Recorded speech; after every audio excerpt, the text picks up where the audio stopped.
Today we're going to be discussing the best attachments to use for the campaign and solo play. Now this is going to be catered more to those campaign players, as the amount of options do become scarce the greater the numbers in your group. But if you do come across any of these, please do pick them up, as they will boost your weapon's performance significantly and enhance your overall gameplay, giving you that confidence to get through that mission. So with that being said, let's get to it. First one off the rip, one of the most important attachments in any gun is the scope. Why the scope? Because whenever you aim down on sights, you will enter this mode here, and depending on which scope you have, it can literally make or break your decision in using that gun. If you're a fully automatic weapon user like me, having a semi-zoomed in scope like the Reflex or Hollow Sight is going to be your best choice, because it isn't too zoomed in, it keeps your peripheral at bay, helping you maintain a good line of sight against the riddance, easy to control, and it grants you 10% movement speed while aiming down on sights. Pretty much a bang bang for your buck, right? I wouldn't recommend going with the ACOG, because it does start to enter the rifle territory at that point, where it gets pretty zoomed in, which can impact the longevity in landing your shots. The same can be said for the high zoom scope, as a 4x magnification will cause bullet registration issues and eliminate your field of view, which becomes pretty much dead weight. So if you come across any of these two, I'd recommend just leaving them out until you find a better choice, or just sticking with your default optic attachment. Now keep in mind, these are for fully automatic weapons only, so anything out of that boundary is going to be up in the air depending on your preference and comfort level.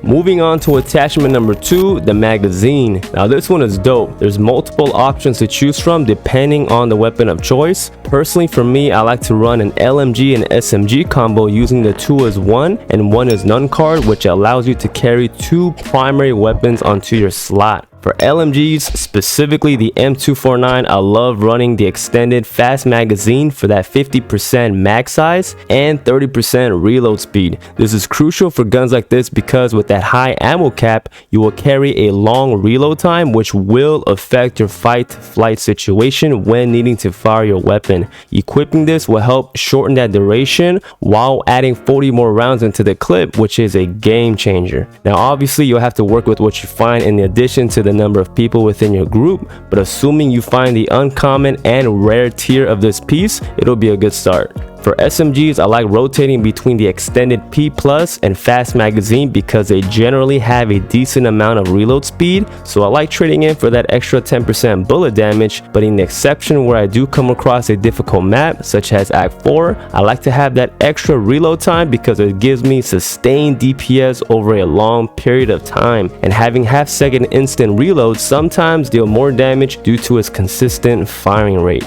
Moving on to attachment number 3 is the stock. There's only a handful to choose from, with 2 really only being the most useful in my opinion, and those are the competition and lightweight stock. Personally for me, I always go for the competition or light competition, which is the legendary tier, for that 30% ADS speed. Reason for this is, in the case of a swarm with a cluster of tall boys, bloaters, and hawkers, it becomes imperative to eliminate them as fast as you can, especially in those higher difficulties, and being able to lock your crosshairs on that much faster is going to help you stay alive and get that done. Pairing this up with the extended fast magazine will assist you even further, as this is one of the best combinations to use in my opinion. You will literally be a reload speed machine, chucking away bullets like Arnold from Terminator 2.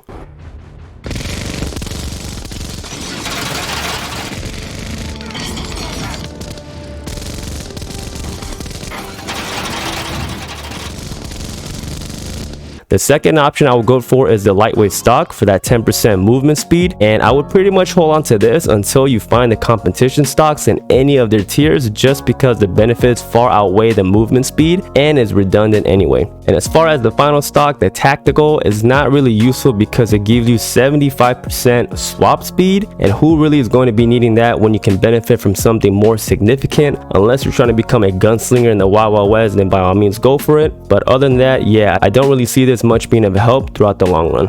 And the last but not least, the barrel. There's two that I find useful and one that is lackluster in this pool, and in my opinion that's the compensator for a number of reasons. One is the recoil control, which helps for those shaky weapons like assault rifles or light machine guns, and two, you obtain 15% movement speed while firing. This is the best benefiting attachment amongst the four if you're going for pure damage and weapon support. However, there is another that I think is cool that can apply to those stealthy players who don't like to alarm the horde, and that is the suppressor. The suppressor is great because it reduces the distance that enemies react to gunfire by 50%, which helps give you time to kill any Riddans who are away from a crowd, as well as alarming any specials that are drifting in the streets. You can choose to focus fire them as a unit, just make sure you guys call it out, and proc that secondary attribute which increases damage dealt to unaware enemies by 25%. Personally, I will go for the compensator still because the suppressor is effective for silent situations only, and in this game there's always going to be a loud moment to where your cover is blown, so might as well equip yourself with weapon support and go for more damage. And the lackluster attachment I was talking about is the long barrel. Pretty much all you get is 25% effective range, which kind of sucks, and the only weapons I see using this on is an SMG and pistol. SMGs to increase that range obviously, but in the case of sacrificing recoil and movement speed in a horde, I don't think that's ideal. You'd be much better off increasing stability and moving faster than having a few extra rounds extend out that isn't even guaranteed to protect your life anyway. It just isn't practical.